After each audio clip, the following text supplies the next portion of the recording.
২৬-এর বিধানসভা নির্বাচন আর মাত্র কয়েক মাস, তার আগেই উত্তপ্ত কোচবিহার। গতকালই গুলিবিদ্ধ তৃণমূল নেতা রাজু দে, অভিযোগ বিধায়ক সুকুমার রায় এবং তার ছেলে গ্রেফতার হলেন। আজকেও কোচবিহারে রাজনৈতিক উত্তাপ তুঙ্গে।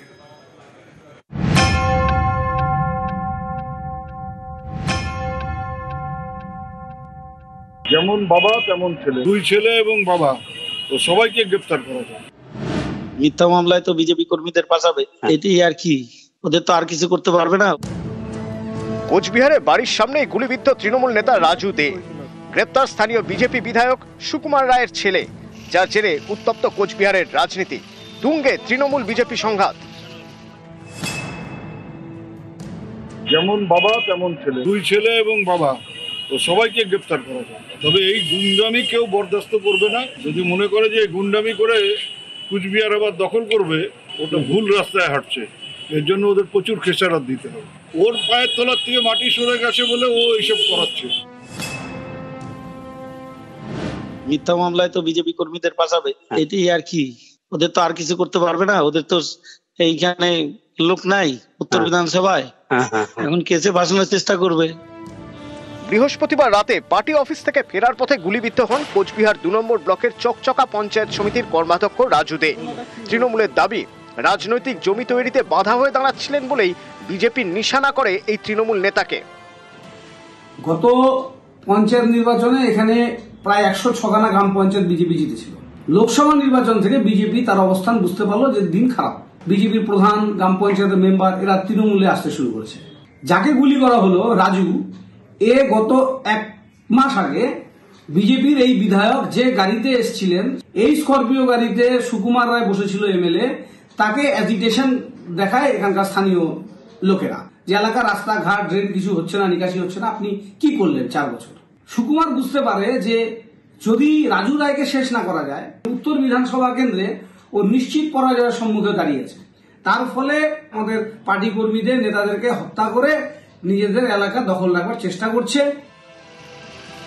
তৃণমূলের অভিযোগের প্রেক্ষিতে গ্রেপ্তার করা হয়েছে কোচবিহার উত্তরের বিজেপি বিধায়ক সুকুমার রায়ের ছেলে দীপঙ্করকে। বিধায়ক পুত্রের পাল্টা দাবি, গোটাটাই তাকে ফাঁসানোর চক্রান্ত। দীপঙ্কর, তোমাকে কি ফাঁসানো হলো? মানে কি কারণে, কি মনে হচ্ছে? রাজনৈতিক কারণ, তদন্ত করে পুলিশ বুঝবে। গুলিবিদ্ধ তৃণমূল নেতা, তাকে ঘিরেই এখন সরগরম রাজনীতি। নিউজ 18 বাংলা। আরো উত্তরবঙ্গের খবর। ফালাকাটায় বিজেপি তৃণমূল হাতাহাতি কি নিয়ে? বর্জ্য প্রক্রিয়াকরণ প্রকল্পতে বাধার অভিযোগ, আর তাই নিয়ে তৃণমূল বিজেপি হাতাহাতি, ধস্তাধস্তি, মারামারি, তারপরে পুলিশ গিয়ে পরিস্থিতি নিয়ন্ত্রণে আনে। ফালাকাটার ছবি দেখছেন।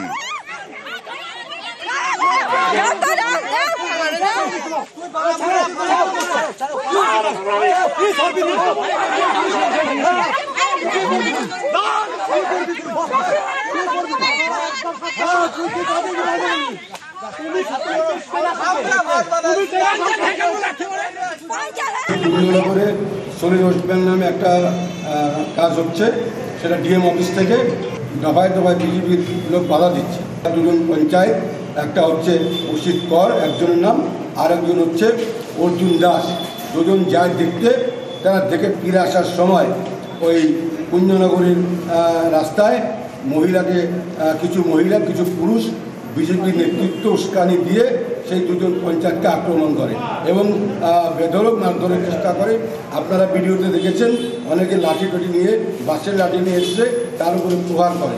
কোনোভাবে আমাদের পঞ্চায়েত 2জন বেঁচেছে।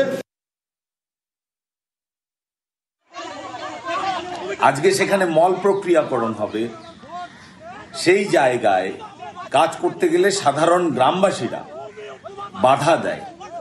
তৃণমূলের গ্রাম পঞ্চায়েত সদস্য অসিত কর যেভাবে মহিলাদের উপরে চড়াও হয়ে তাদেরকে লাথি মেরে, ঘুষি মেরে, ধাক্কা মেরে ফেলে দিলেন, এই গুন্ডামি এটা তৃণমূলের আমলেই সম্ভব।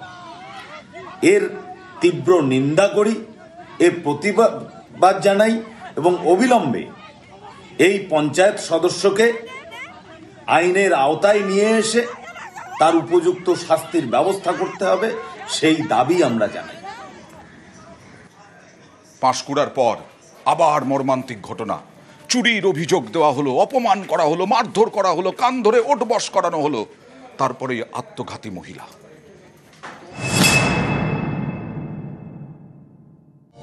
দুটো ফুল তুলতে গেছে বলে এর জন্য নাকি আমার মাকে ধরে বেঁধে রেখেছিল।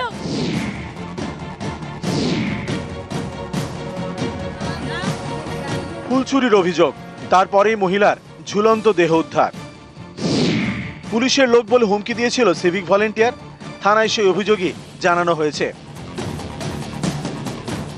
নদিয়ার শান্তিপুর, এখানকার হরিপুর অঞ্চলের মধ্যপুরের বাসিন্দা বছর 50-এর সরস্বতী দে। শনিবার ভোরে গোয়ালঘর থেকে তার ঝুলন্ত দেহ উদ্ধার হয়। পরিবারের দাবি, শুক্রবার ভোরে পাড়ায় ফুল তুলতে বেরিয়েছিলেন সরস্বতী দে। অভিযোগ, তাকে ফুল তুলতে দেখে চোর চোর বলে ধাওয়া করেন পাড়ার কয়েকজন। এরপর তাকে রাস্তায় কান ধরে উঠবোস করানো হয়। কান ধরিয়ে রেখেছিল, বলেছে চোর ধরেছে, চোর ধরেছে। পরিবারের অভিযোগ, এই অপমানের চরম পদক্ষেপ। শুক্রবার গোয়ালঘরে গলায় দড়ি দিয়ে আত্মহত্যা করেন সরস্বতী দে। শনিবার সেখান থেকেই তার দেহ উদ্ধার হয়। দুটো ফুল তুলতে গেছে বলে এর জন্য নাকি আমার মাকে ধরে বেঁধে রেখেছিল। ওই করাতি বাড়ির লোকজনগুলো সারা পাড়া ছড়িয়েছে আমার মাকে এরকম করে। কান ধরিয়ে রেখেছিল, বলেছে চোর ধরেছে, চোর ধরেছে। আমার মা এরকম গলায় দড়ি দিয়েছে, আমার মাকে কেন এরকম করলো? আমি চাইছি এর একটা বিচার হোক। প্রতিবেশী 3 জনের বিরুদ্ধে শান্তিপুর থানায় অভিযোগ জানিয়েছে মৃতর পরিবার। শান্তিপুর থানার সিভিক ভলেন্টিয়ার মিলন করাতির বিরুদ্ধে হুমকির অভিযোগ পরিবারের।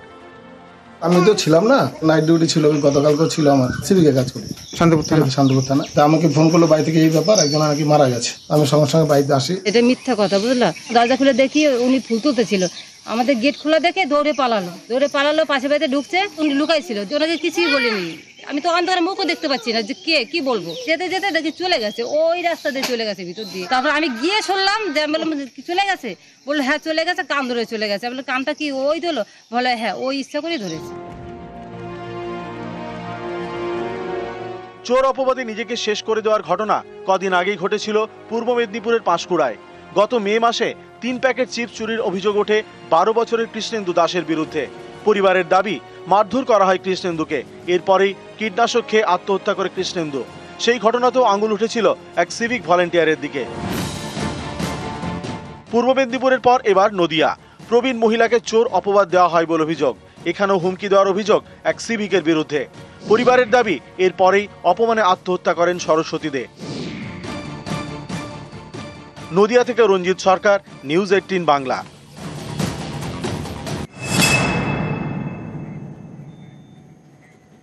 বিধায়কের নাম করে হুমকি ফোন ঠিকাদারকে, আর তাতেই গ্রেফতার তৃণমূল কর্মী। হাওড়ার ডোমজুড়ের ঘটনা। বিধায়কের নাম করে তৃণমূল কর্মী ফোন করলেন ঠিকাদারকে, হুমকি দিলেন।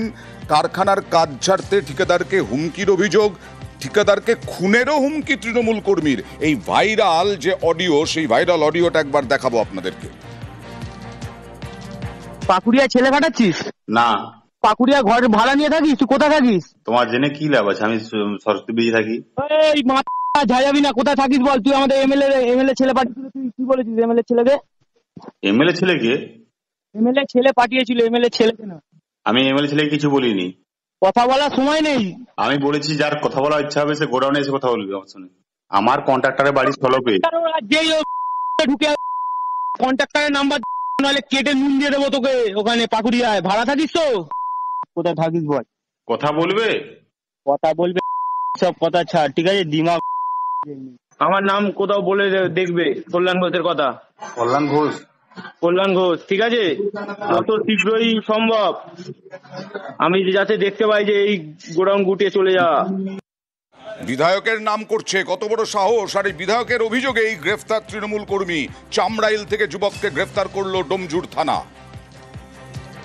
এইখানকার পুরাতন যে ছেলেগুলো ছিল তারাই চম্পাচ্ছি কল্যাণ ঘোষের নাম করে বলছে, আমি কল্যাণ ঘোষের অফিস থেকে বলছি তুমি তাড়াতাড়ি বেরিয়ে সোমবার দিন চলে যাবে। আর আমার লোক পাঠিয়েছিলাম তোমার কাছে, তুমি তাদের সঙ্গে দেখা করোনি, আমি বলছি আমি তো দেখা করতে করবো বলে বলেছি যে তুমি আমার গোডাউনে এসে দেখা করো, গোডাউনের বাইরে আমি দেখা করতে পারবো না। বলছে ওইসব কিছু জানি না, সোমবারের মধ্যে না বেরিয়ে যেতে পারিস তোকে আমি মার্ডার করে দেবো। এর জন্য তো আমি খুব ভয়ে আছি, আতঙ্কে আছি, কষ্টের মধ্যে আছি, কী করবো ভেবে পারছি না। এই ধরনের যারা যে দুষ্কৃতি করবে তাকে সঙ্গে সঙ্গে আমার অফিসে যোগাযোগ করুন কিংবা প্রশাসনের সঙ্গে যোগাযোগ করে ব্যবস্থা নিন। এবং পুলিশকে আমি পরিষ্কার বলেছি যে 2021 সাল থেকে আমার কেন্দ্রে কিন্তু এই ধরনের কোনো কার্যকলাপ হয়নি। আমি বিশ্বাস করি যে 26 সালের নির্বাচন আসছে, বিভিন্নভাবে চক্রান্ত করে তৃণমূল কংগ্রেসকে কালিমালিপ্ত করে আগামী দিন যাতে এই এলাকায় একটা কোনো থাবা ফেলানো যায় তার ব্যবস্থা করছি। এবং এর ব্যাপারে আমি পুলিশকে একদম বলে দিয়েছি কঠোর থেকে কঠোরতম ব্যবস্থা নেব। হাওড়াতেই ছেলেকে অপহরণের চেষ্টা, কার? সৎ মায়ের, বোনও তার সঙ্গে জড়িত। এই অভিযোগে 18 জন প্রমোটার সহ 18 জন গ্রেফতার, 18 জনকে গ্রেফতার করেছে পুলিশ।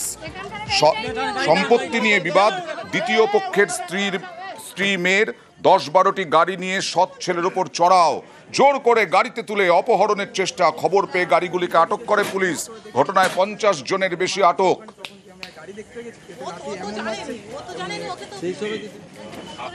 বাবা মারা যাওয়ার পর আমি সোনার বাংলা দেখাশোনা করি, প্রত্যেকবারে ওনারা ডিস্টার্ব করে এসে আজকে হঠাৎ করে 7-8টা গাড়ি এনেছে, এনে 70-80 জন বাইরে হাওড়া হুগলি সেখান থেকে এসে আমাকে মারধর করে, দিয়ে আমাকে গাড়িতে তুলে ধরে নেয়, নিয়ে তারপরে আমার দিদি আরে টিওপি 58 গেট আর শ্যামপুর থানায় খবর দিয়ে ওনারা আমাকে গাড়িগুলো ধরে আমাকে উদ্ধার করে। মনীষা কাঁড়াল, শিলা কাঁড়াল আর একজন সৌরভ দত্ত। আপনাদের সেখানে শরীরে বিবাদ চলছিল? হ্যাঁ, কেস চলছিল, হ্যাঁ, সম্পত্তি নিয়ে। আজকে হঠাৎ ভাইকে গাড়িগুলো তুলে নিয়ে যাচ্ছিল, জানে মেরে ফেলবো, আবার মায়ের মতো নিখোঁজ করে দিল, জানে ভাইকে মানে মেরে ফেললে তাহলে এদের আর কেস চলবে না, বন্ধ হয়ে যাবে আবার। একটাই ভাই? হ্যাঁ, একটাই ভাই, 4 বোন 1 ভাই। সম্পত্তি দখল হয়ে যাবে। জানে এখন আমাদের দখলে সব চলে এসছে। আপনার ভাই কি হোটেলে আছে? ছিল, হ্যাঁ। আর যে ধর্মকাটা বা ইটভাটা এগুলো কারা দখলে আছে? সব আমাদেরই এখন দখলে আছে। আপনাদের দখলেই আছে। হ্যাঁ, সম্পত্তি নিয়ে নিবে ভেবেছিল। আপনারা কি চাইছেন? যেন ওর শাস্তি হয়।